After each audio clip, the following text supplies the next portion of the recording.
যাবতীয় প্রশংসা গুণগান ও গুণকীর্তন সেই মহান আল্লাহ রাব্বুল আলামিনের জন্য। অতঃপর অজস্র দরুদ ও সালাম বিবর্ষিত হোক আখেরি নবী তথা খাতিমুন নবিয়্যিন সাইয়্যিদুল মুরসালিন শফিউল মুজনিবিন আশরাফুল আম্বিয়া ওয়াল মুরসালিন ওয়া রাহমাতুল লিল মুমিনিন ওয়া রাহমাতুল লিল আলামিন জনাবে মুহাম্মদুর রাসূলুল্লাহ সাল্লাল্লাহু আলাইহি ওয়া আলিহি ওয়াসাল্লামের উপর কোটি কোটি দরুদ বর্ষিত হোক। আল্লাহুম্মা সাল্লি আলাইহি। আজকের আলোচনা হবে বারজাকি জীবন অর্থাৎ কবরের জীবন।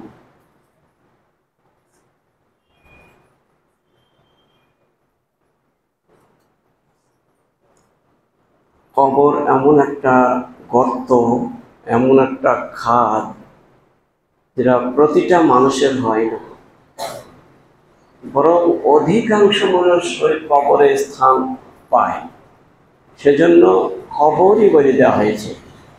আর ওই স্থানটার নাম গোরস্থান বলা হয়েছে বা কবরস্থান। কিন্তু বহু মানুষ আছে যাদের কবরই হয় নাই, যারা সমুদ্র প্রশান্ত মহাসাগরের ভিতরেই রয়ে গেছে, ডুবে মারা গেছে। অনেকে প্লেনে আগুন লেগে ছাই হয়ে গেছে, অনেকে দেখা গেল যখন হিরোশিমা ও নাগাসাকি অ্যাটম বোম যখন ফেলে তখন লক্ষ লক্ষ মানুষ একসঙ্গে পুড়ে ছাই হয়ে গেছিল। জাপানে সবার জানা আছে 1946-47 সালের ঘটনা। তাহলে প্রচুর মানুষ ওখানে হতাহত।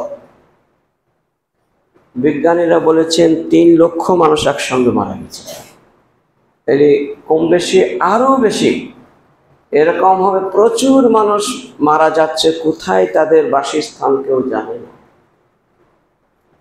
কিন্তু মৃত্যুর পর থেকে নিয়ে কিয়ামত সংঘটিত হওয়া পর্যন্ত এই সময়কালটাকে বারজাখী জীবন বলা হয়। এই সময়টায় মানুষকে যাচাই করা হয়, শাস্তি প্রদান করানো হয় অথবা শান্তি নিমজ্জিত হয়।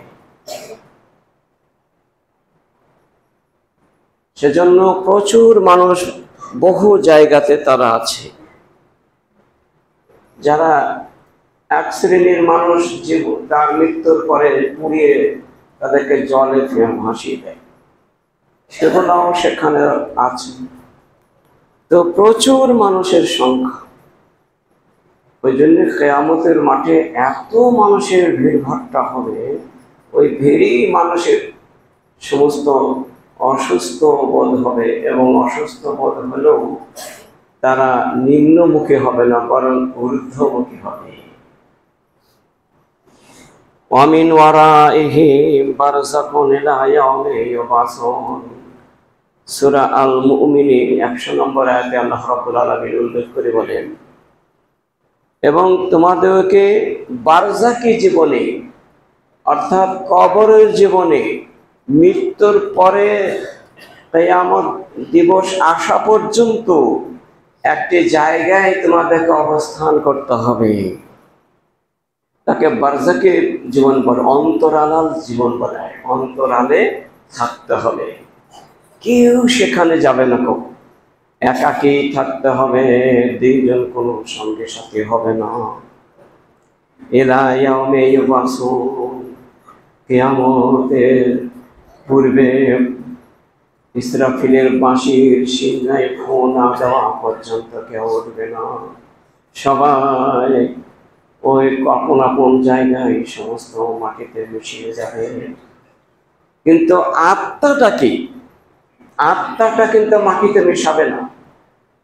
আত্মা কিন্তু যখনই তার জান কবজ হয়ে যাচ্ছে, তার দেহ থেকে জানটা বিয়োগ হয়ে গেল, সঙ্গে সঙ্গে ফেরেশতায় নিয়ে চটচট করে উঠে পড়ল, 7 আসমানের উপরে উঠে পড়ল। আল্লাহর আরশের কাছে একটি ইল্লিয়িন বলে জায়গা আছে। ওমা আদরাকা মা ইল্লিয়ুন, হে মোহাম্মদ তুমি কি জানো ইল্লিয়িন জায়গাটা কেমন জায়গা?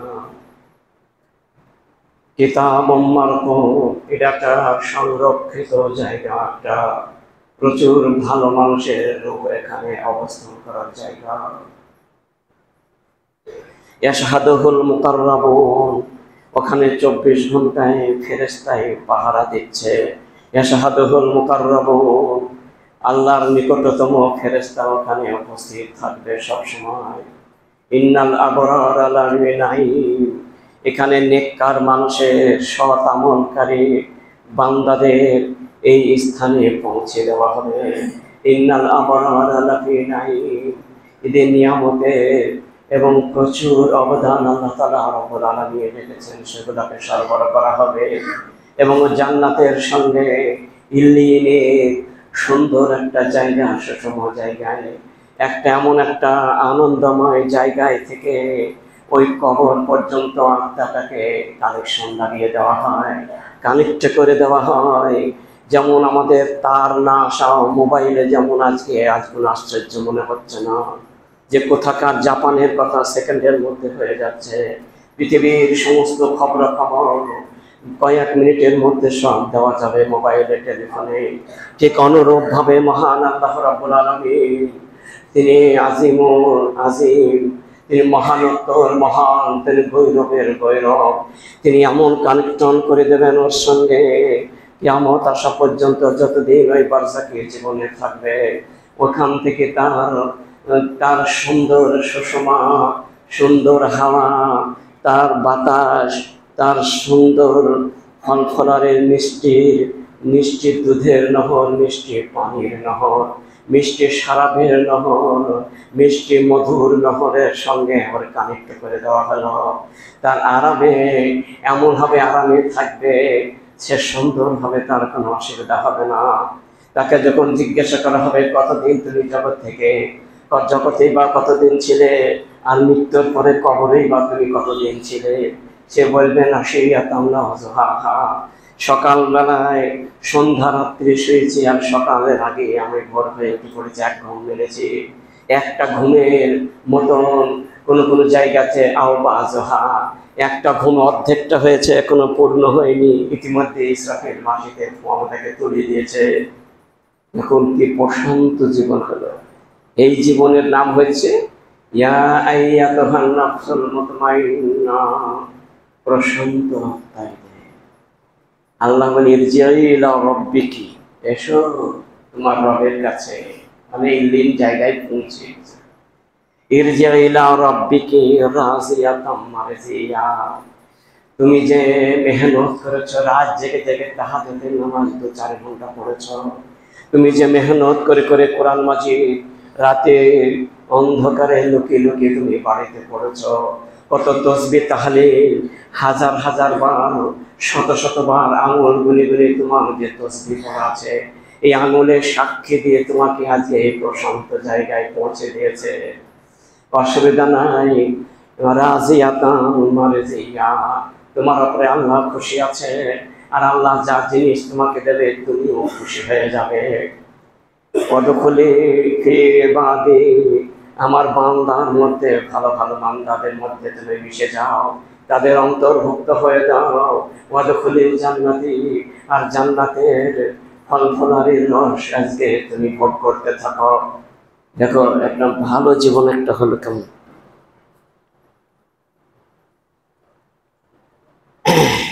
অমিনহা খালাকনাকুম, তোমাদেরকে আমি সৃষ্টি করেছি মাটি থেকে। অফিহা নুঈদুকুম, পুনরায় মাটিতে অবস্থান করতে হবে, মানে মরার পরেও যেতে হবে। মরার আগেও মাটি থেকে সৃষ্টি করা হয়েছে, আর মরার পরেও তোমাদের বাসস্থান মাটিতেই হলো। তাহলে মাটি হলো খাঁটি, একে তোমরা ধপধপ করে গৌরব করে ফখর করে চলো না।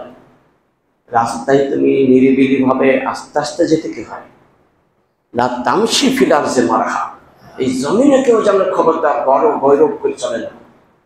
লা তামশি, খবরদার তোমরা চলো না ফিল আরজি, এই জমিনে। কেন ওই জমিনে তোমাকে থাকতে হবে। ওই জমিনকে যদি তুমি গৌরব করে চলো, ওই জমিনকে যদি তুমি আঘাত করো, তোমাকে বলা তামশি ফিল আরজি মারহা, খবরদার এরকম চলো না, মধ্যম চাল চলো, আস্তে আস্তে চলো। অমিনহা নুখরিজুকুম, আবার কিছুদিন মাটির চাপ তোমাকে একটা হবে দিয়ে, তোমাকে হাড় গোড় সব ভেঙে নষ্ট করে দিয়ে আবার তোমাকে আমি তোলাবো। অমিনহা নুখরিজুকুম, আবার তোলাবো। তারা তান্নুখরা, দ্বিতীয়বার আবার তোমাদের শুরু হবে বিচার। একবার বিচার হয়েছে কবরে যাওয়ার সময়, প্রথমে যখন প্রবেশ করেছো তখন একটা অল্প বিচার হয়েছে, মান রব্বুকা মান দীনুকা মান নবিয়ুকা, তোমার রবকে, তোমার দিন কি, তোমাদের নবীকে, তোমার নবীকে, এটা একবার হয়েছে। আর একবার চূড়ান্ত বিচার এবার হবে। এমন একটা বিচারালয়ের দিবস ভাইরা আমার, মহান আল্লাহ রাব্বুল আলামিন বলেন ইয়াউমা ইয়াযিন লা ইয়ানতাকুন, সেদিন কেউ কাউরের কোনো কথা হবে না, কেউ কোনো কথা বলতে পারে, সব নীরব, একদম নিরিবিলি। সান্নাটা হোক সারা পৃথিবীতে কোটি কোটি মানুষ সেখানে এক জায়গায়, কিন্তু কোনো শব্দই নাই, অথচ উঠেছে সব। আর এখন কি করে, সামান্য একটু কিছু হলে কি হট্টাগোল কথা হয়ে শুরু হয়ে যায়, অনেক রকম ঝড়াঝাটি হয়ে যায়। আর সেখানে এত লোক হবে, তবু বলা হচ্ছে এমন একটা দিন হবে, কেউ কাউকে কথা বলবে না, কেউ উজুর পেশ করার ক্ষমতা হবে না, কেউ ঘোষ দিয়ে পার হতে পারবে না, কেউ কেউ কোনো রকমের ডোনেশন হবে না, সব বন্ধ হয়ে যাবে সব। তারপর আযাব, কবরের আযাবের ব্যাপারটা কি সম্বন্ধে, তো হযরতে আয়েশা সিদ্দিকা রাদিয়াল্লাহু তাআলা আনহা বলেন, আমার বাড়িতে একটা বৃদ্ধা ইহুদি মহিলা আসলো, পাশেই বাড়ি, সে খুবই গরিব অসহায় মানুষ, মাঝে মধ্যে আসে, আমার বাড়িতে আসলো। আর মহানবী তখন বাড়িতে নেই। এসে আমাকে বলছে, আমি দুটো চাইলো, আমি খেতে দিলাম, সামান্য জিনিস ছিল যে দিলাম, সে ব্যক্তি নিল, খুব খুশি হলো ইহুদি মেয়েটা, আর আমার জন্য একটা দোয়া করে গেল, কি আযাকিল্লাহু মিন আযাবিল কবরে, এই শব্দটাও বলল।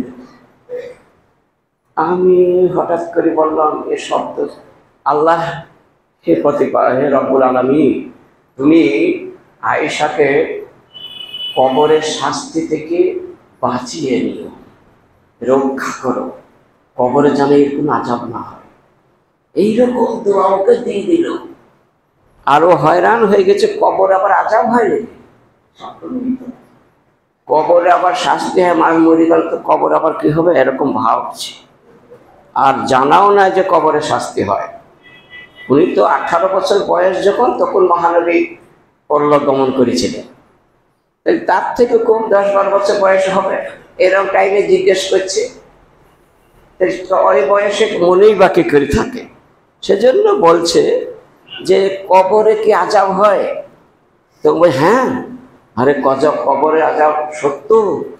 ওই বুড়িটাও বলছে, আচ্ছা ঠিক আছে।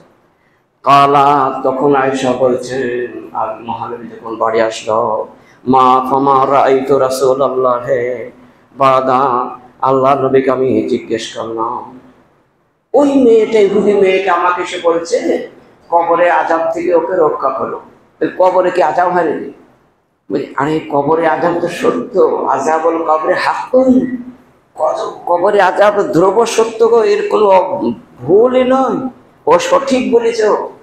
আর ওরাও বিশ্বাস করে যে কবরে আযাব হবে, ইহুদি নাসারাও বিশ্বাস করে কবরে কিন্তু আযাব হয়।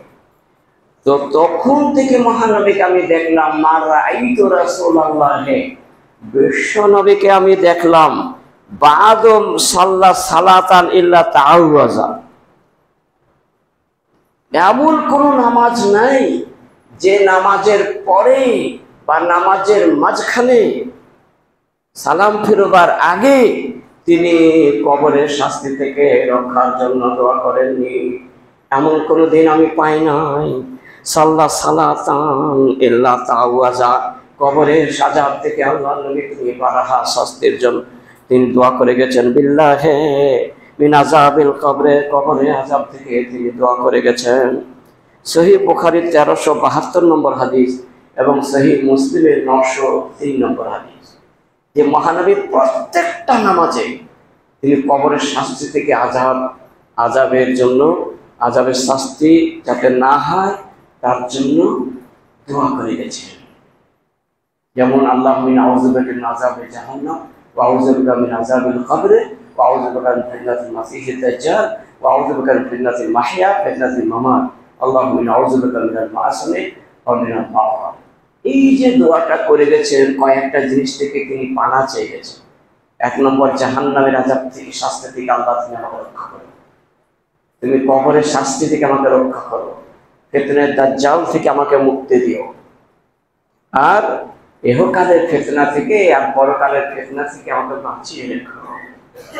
আল্লাহুম্মা আউযু বিকা মিনাল মাসামি ওয়াল মাগরাম, আর আমাকে ঋণ খরচ থেকে আমাকে আর বড় গুনাহ থেকে আমাকে দূরে রাখো। ঋণ যেন আমার জীবনে না হয়, ধার দেনা যেন 1 পয়সা কারোর সাথে না করি, আর ধার দেনা করি যেন মরি না যায়, তার আগেই যেন সব শোধ হয়ে যায়। এই থেকে তিনি বারাহার প্রত্যেকটা সফল ফরজ নামাজ হোক, সুন্নত হোক, নফল হোক, এই পৃথিবীর যত নামাজ আছে সব নামাজে মহানবী এই দোয়াটা করে গেছেন। সহিহ বুখারী এবং মুসলিমের হাদিস। তাহলে বোঝা গেল কবরের শাস্তি থেকে আযাবে সব সময় বলে গেছেন আল্লাহুম্মা ইন্নী আউযু বিকা মিন আযাবিল কবরে, আল্লাহ তুমি আমাকে কবরের শাস্তি থেকে রক্ষা করো। এটাও ছোট্ট একটি দোয়া। সহিহ মুসলিমের 903 নম্বর হাদিস, আল্লাহুম্মা ইন্নী আউযু বিকা মিন আযাবিল কবরে, আল্লাহ তুমি কবরের শাস্তি থেকে রক্ষা করো। দেখুন কিভাবে দোয়া করে গেছেন। সহিহ বুখারীতে 1377 নম্বর একটা হাদিস আছে, আল্লাহুম্মা ইন্নী আউযু বিকা মিন আযাবিল কবরে, আযাবিন নার, আযাবিল ফিতনাতি, আযাবিন নার, ফিতনাতিল মাহইয়া ওয়াল মামাত, ওয়া ফিতনাতিল মাসীহিদ দাজ্জাল। এই একটা দোয়া, কবরের শাস্তি থেকে রক্ষা। তাহলে এইগুলো করে গেছেন। দেখুন তারপরে ওরিজা আলাইয়া, মহানবী বলছেন আমার উপরে পেশ করা হলো, আর আমি দেখতে পেলাম প্রত্যেকটা মুর্দা যখন মারা যায়, কবরে যখন শুইয়ে দেওয়া হয়, প্রশ্ন উত্তর যখন শেষ হয়ে যায়, ইল্লিন অথবা সিজ্জিনে যখন পৌঁছে যায়, শাস্তি যাদের হবে, মহানবী বললেন সিজ্জিন জায়গাতে তাদের জানটাকে দেখে 7 জমিনের নিচে একটা জায়গা আছে, রক্ত, পুঁজ, দুর্গন্ধযুক্ত, এত গন্ধ আর এত খারাপ নোংরা জায়গা। সেই জায়গাটা পৃথিবীর যদি 1 ফোঁটা নোংরা ফেলা হয়, সারা পৃথিবীটা পচে যাবে, শেষ হয়ে যাবে, মানব দানব গাছপালা, এত ভয়ানক নোংরা। সেই জায়গাতে আমা আদরাকা মা সিজ্জিন, হে নবী তুমি সিজ্জিন জায়গাটা কে জানো? সিজ্জিন জায়গাটা যে কি জানো তুমি? ইন্না কিতাবাল ফুজ্জার লাফি সিজ্জিন, বদকার মানুষদের রূহটা ওই সিজ্জিন জায়গাতে রাখা হয়। কিতাবুল মারকুম, লড়াচড়ার ক্ষমতার সুরক্ষিত জায়গা। আর যতই মিথ্যাবাদী যে বলুক আর মিথ্যা জানুক না কেন, ওই জায়গা থেকে তার নড়ার ক্ষমতা হবে। 7 জমিনের নিচে তো না, আর ওরা 7 আকাশের উপর, আর এটা নিচে একদম। জাহান্নাম তো নিচে আর জান্নাত তো উপরে। সেদিন অপূর্বে জাতির জাহিম মনে নেয়, আর সামনে নিয়ে আসা হবে জাহান্নাম, আর জান্নাতকেও নিয়ে আসা হবে সামনে, তো ভাসিত করা হবে। তো প্রত্যেকটা মুর্দাকে যখন কবরে শোয়ানো হয়ে যায়, তখন তাকে যখন শেষ হয়ে যায় বিচার, ইল্লিন অথবা সিজ্জিনে চলে যায়, তখন ফেরেশতা আবার চলে আসে, একজন ফেরেশতা এসে কি বলে, আর ওইখানে নিযুক্ত করা হয় একজন অন্ধ আর একজন বধির ফেরেশতা। 2 জন ফেরেশতাকে ওখানে নিযুক্ত থাকে। কিয়ামত আসা পর্যন্ত ওই ফেরেশতা ডিউটি পালন করতে থাকে।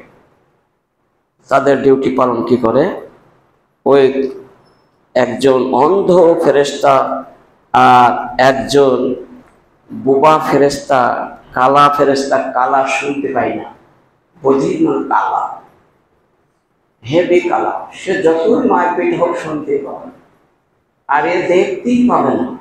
তাদের হাতে জাহান্নামের একটা হাতুড়ি দেওয়া হবে এবং সেই হাতুড়ি দিয়ে তাদেরকে যতটা তার শক্তি আছে তাকে লাগানো হবে, মারের পরে মার, এমন মার তাকে দেওয়া হবে। ভাইরা আমার, এই হাদিসে বিশাল বড় হাদিস, আমি হাদিসের সামান্য শেষ ভাগটাকে নিয়ে এসেছি। প্রথমে যখন বলা হবে, যখন ওদেরকে বিচার শেষ হয়ে গেল, ফাফরিসুহু মিনান নার, জাহান্নামের ফেরেশতা এদের শেষে গেল। প্রথমে তো হয়ে গেছে, তারপর দুইজন মুনকির নাকি ফেরেশতা এসেছিল, ওরা দুইজনের বিচার নেওয়া হয়ে গেল, ওরা চলে গেছে, ইল্লিন সিজিন পৌঁছে দিয়েছে। তারপর আর দুইজন ফেরেশতা চলে আসলো, একজন এসে তাকে কি করলো, ফাফরিসুহু মিনান নার, জাহান্নামের বিছানা নিয়ে এসেছে, আগুনের বিছানা নিয়ে আসলো, এসে পেতে দিল কবরের ভেতরে, চতুর্দিকে পেতে দিল। ওয়ালবাসুহু মিনান নার, আর জাহান্নামের পোশাক নিয়ে এসে পরিয়ে দিল, জামা পরিয়ে দিল, পুরো দেহটাই আগুন দিয়ে পরিয়ে দেওয়া হলো। ওয়ালবাসুহু মিনান নার, তাকে পরিয়ে দেওয়া হলো জাহান্নামে, আফতাহুল্লাহু বাবানিলান নার, আর জাহান্নামের দরজাকে খুলে দেওয়া হলো একটা দরজা, এর কবর থেকে নিয়ে ওই জাহান্নামের দরজাটায় কানেক্ট করে দেওয়া হলো, কানেকশন করে দেওয়া হলো, তাকে ওইখানকার দুর্গন্ধযুক্ত হাওয়া তার কবরে পৌঁছাতে থাকলো।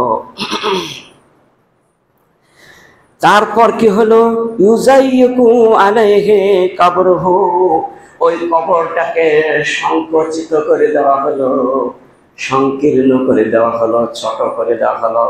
বেশ আমরা দেখি 3.5 হাত নিচে, আর এদিকেও মানুষকে যখন আরেক শুয়ে দেওয়া হয় চিৎ করে জায়গাতে, তবুও কিন্তু 1 বিঘার মতো ফাঁকা থাকে, আর কিছুই থাকলো না।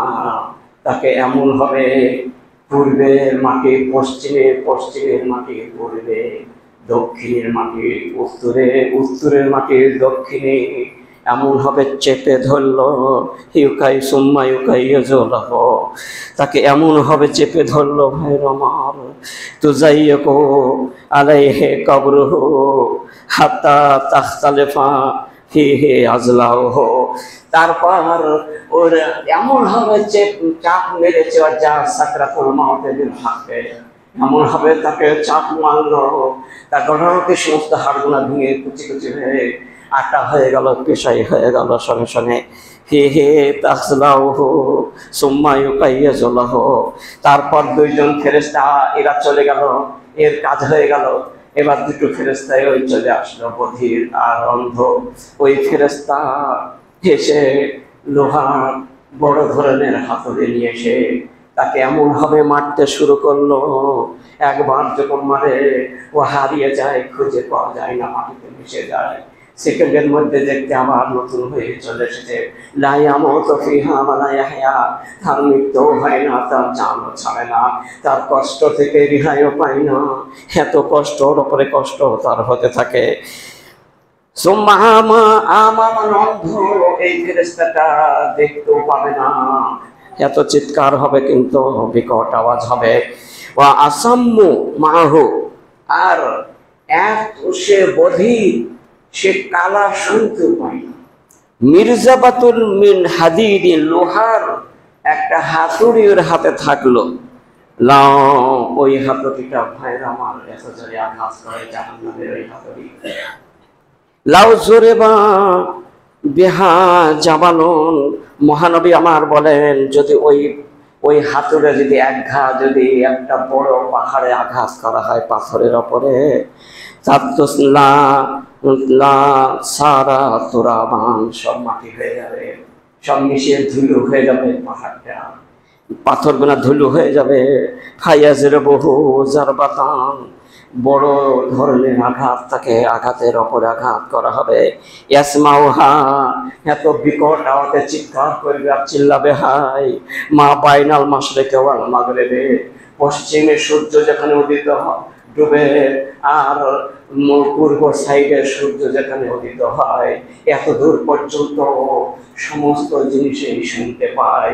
গাছপালা, উদ্ভিদ, নির্জীব, সরীসৃপ, পৃথিবীতে যত কিছু আছে, গরু ছাগল ভেড়া মোষ যা কিছু হোক আর ব্যাঙ হোক সাপ হোক, সবাই শুনতে পায়, সবাই ওর আওয়াজটাকে বিকট আওয়াজে শুনতে পায়।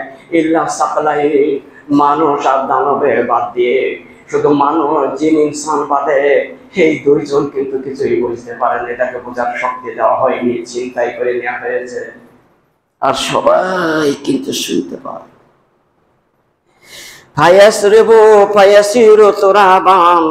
যখনই আঘাত করলো মাটির সঙ্গে মিশিয়ে চলে গেল, আর নাই তো কোথায় গেল সে, আবার সোম্মাই আবার ফেরত চলে এসেছে। রুহা একবার জান সহ আবার করলো, কিয়ামত আসা পর্যন্ত চলবে। এর কোনো বিরাম নাই, এর কোনো ছুটি নাই, এর কোনো রকমের শান্তিও নাই, এইভাবেই চলল। আঘাতের ওপরে আঘাত, মারের পর মার, মার। মুসনাদে আহমদে এই হাদিসটা 18,036 নম্বর হাদিস, এবং আবু দাউদে হাদিসটা 4,758 নম্বর হাদিস। তাহলে একটি হাদিসের একটা আযাবের দৃশ্যটা বলা হলো, এরকম প্রচুর হাদিস আছে, বহু একটা বাব আছে, অধ্যায় আছে সম্বন্ধে, এক এক রকমের এক এক রকম শাস্তি হবে। এটা এরকম হলো, আর একটা রকম হবে, এইরকম চলল। সেজন্য মহানবী প্রত্যেকটা সালাতে তিনি আযাবুল কবর থেকে রক্ষা করার জন্য তিনি দোয়া করে গেছেন গো, সব সময়। আর হাত আঙুল গুলি গুলি করেছেন, আল্লাহুম্মা আউযু বিকা মিনাল কবরে, এই পড়েছেন। শুধু এটাই নয়, আল্লাহুম্মা আউযু বিকা মিনাল কুফরি ওয়াল ফাকরি ওয়া আউযু বিকা মিনাল আযাবিল কবরে, লা ইলাহা ইল্লাল্লাহ। আল্লাহুম্মা আউযু বিকা মিনাল কুফরি ওয়াল ফাকরি ওয়া আউযু বিকা মিন আযাবিল কবরে, লা ইলাহা ইল্লাল্লাহ। এটা প্রত্যেকটা নামাজের পর 10 বার করে বলবো, অন্তত 10 বার। আমল করুন, ইনশাআল্লাহ কবরে প্রশান্তি এসে যাবে, আল্লাহ তাআলা সাহায্য করবে। 10 বার করে প্রত্যেকটা নামাজের পরে আঙুল গুনে গুনে বলবেন। চট করে নামাজ হয়ে গেল, ফট করে বাড়ি গিয়ে চলে গেলাম, ও সব করবেন না, বয়স তো হতেই যাচ্ছে। আমরা তো ঘাটে প্রায় পৌঁছেই গেছি, প্রায় মানে পৌঁছেই গেছি, 60 মানে শেষ, আর কদিন আছে। সেজন্য আঙুল গুনতে শুরু করুন, খুব ভালো হবে। তারপর মহানবী বললেন,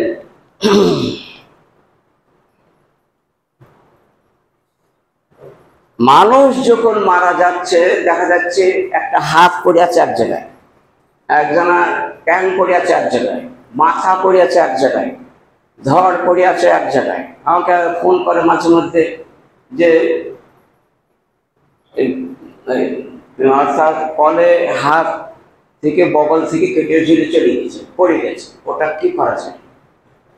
আমার ওটাকে দাফন করে দাও, কবরের কাছে গিয়ে একটু যে কোনো একটা জায়গাতে ঘুরিয়ে ওটাকে দাফন করে। জানাজা পড়তে হবে না, জানাজা মাথা নাই, ফ্যান আছে, ওটা জানাজা লাগবে না, ওটা এরকম বহু প্রশ্ন করে আসে। তো আমি এরকম ভাবে কোথায় কোথায় কার আছে কেউ জানে না। তো মহানবী সাল্লাল্লাহু আলাইহি ওয়াসাল্লাম বলছেন এই হাদিসটায় যে লাইসা মিনাল ইনসানের শাইউন, মানুষ যখন কবর দেওয়া হয়ে যাবে তখন আর কিছুই থাকবে না। লাইসা মিনাল ইনসানের শাইউন মানে হাড়ে কিছুই থাকবে না, পচে সরে একদম শেষ হয়ে মাটির সাথে মিশিয়ে যাবে, কিছু থাকবে না। 200-400 বছর পর খুলটা কিছু পাওয়া যাবে না, সব শেষ, একটু থাকবে না। লা ইয়াবলি ইল্লা আজমান ওয়াহিদান, আল্লাহর নবী বলেন কিন্তু একটা হাড় আছে, ওই হাড়টা কিন্তু কোনোদিন নষ্ট হবে না। লা ইয়াবলা, পুরাতন হবে না, নষ্ট হবে না, অকেজও হবে না, পচেও যাবে না, খসেও যাবে না।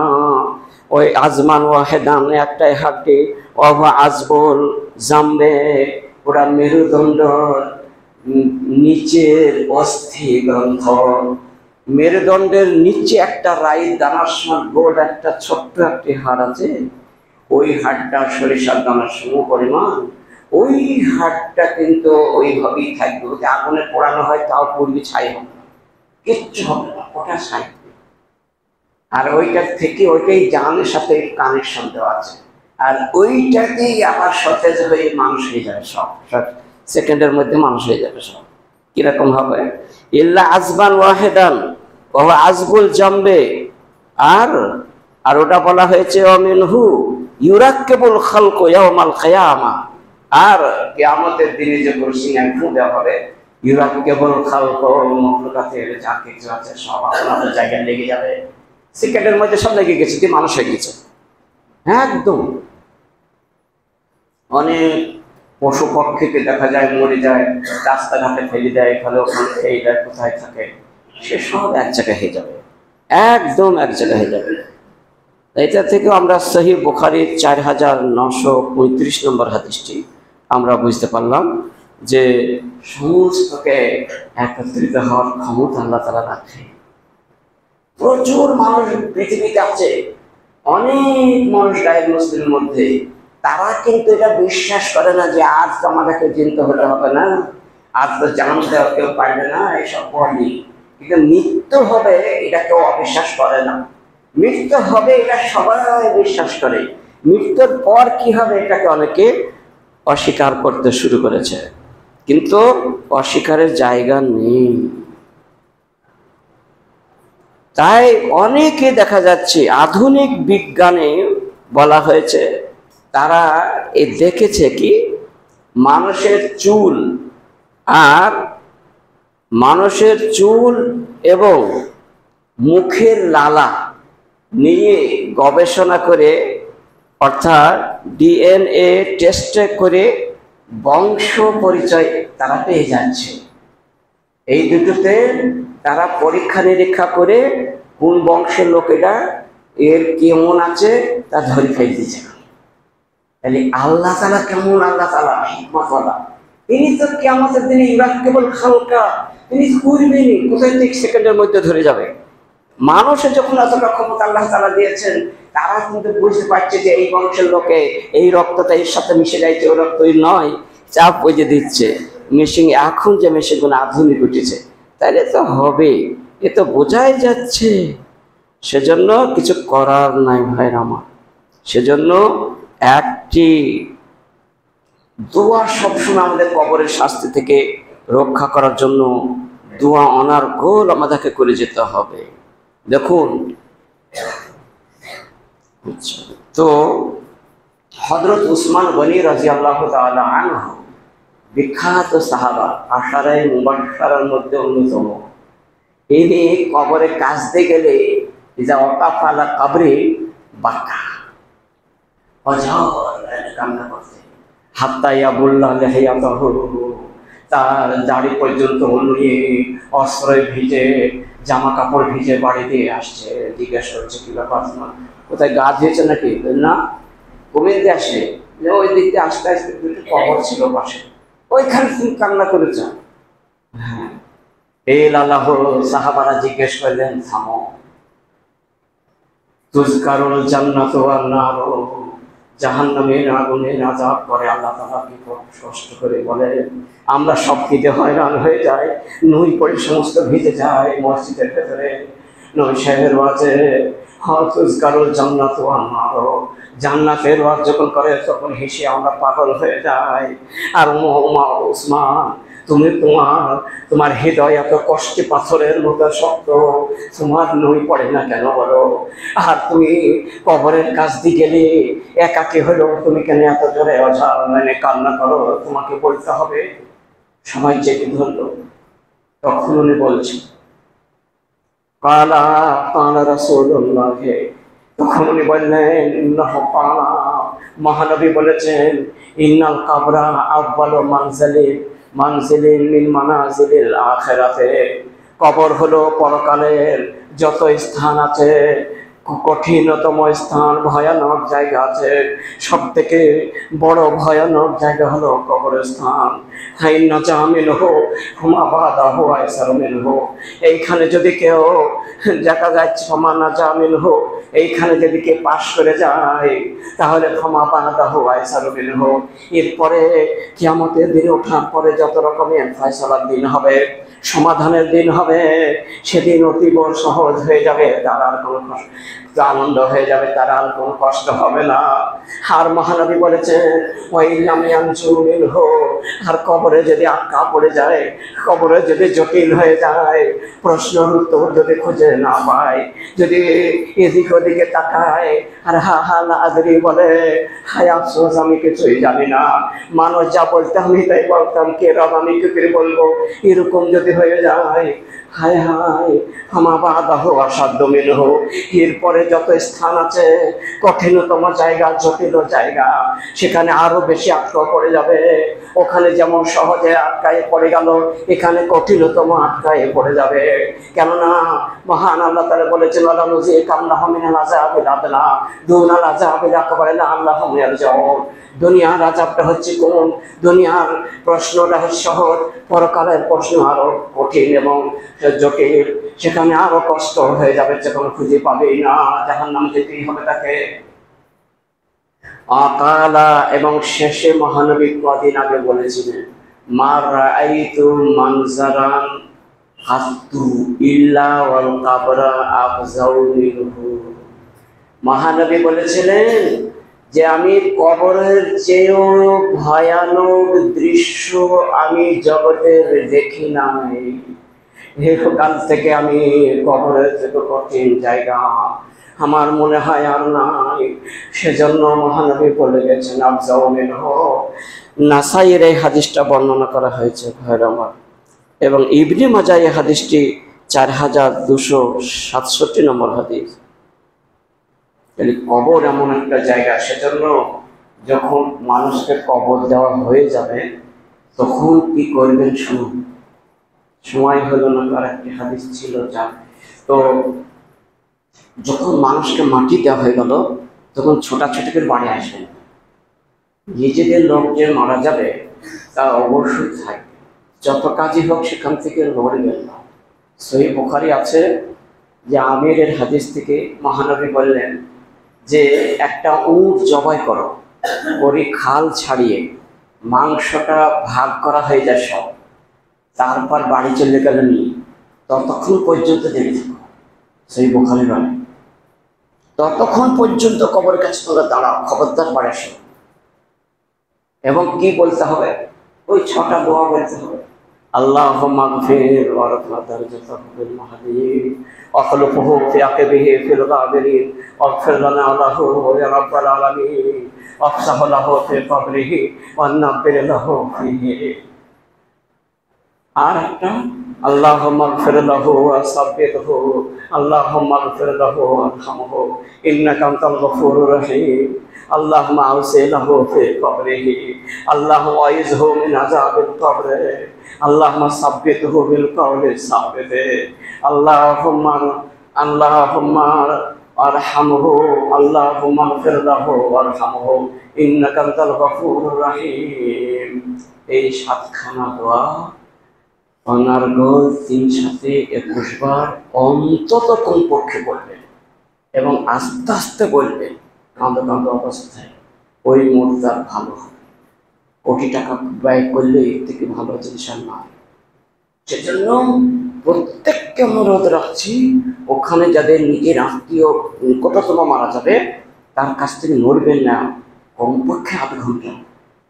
আচ্ছা হবে তো আপনার পড়ে সুন্দর করে তারপর আস্তে আস্তে আসুন। মুমকিন নাকের এই সময় চলে আসে, আর সেই সময় যদি এই দোয়াগুলো পড়া হয় আর আল্লাহ রাব্বুল আলামিন কবুল করে নেন, সুন্দর করে প্রশ্নের উত্তর সহজে দিতে পারবে, আর দেরি সে জানাচ্ছে বলুন ইনশাআল্লাহ বলবে। ইন্নাল্লাহা ইয়া'মুরুকুম বিল আদলি ওয়াল ইহসানি ওয়া ইতাইহি ওয়াল মা'রুফি ওয়াল মাগফিরাতি ওয়া ইয়া'মুরুকুম বিল উযকুরুল্লাহ ইয়াযকুরকুম ওয়াস্তাগফিরুহু ওয়ালা যিকরুল্লাহি তাআলা জাল্লাতু মুহাম্মাদ।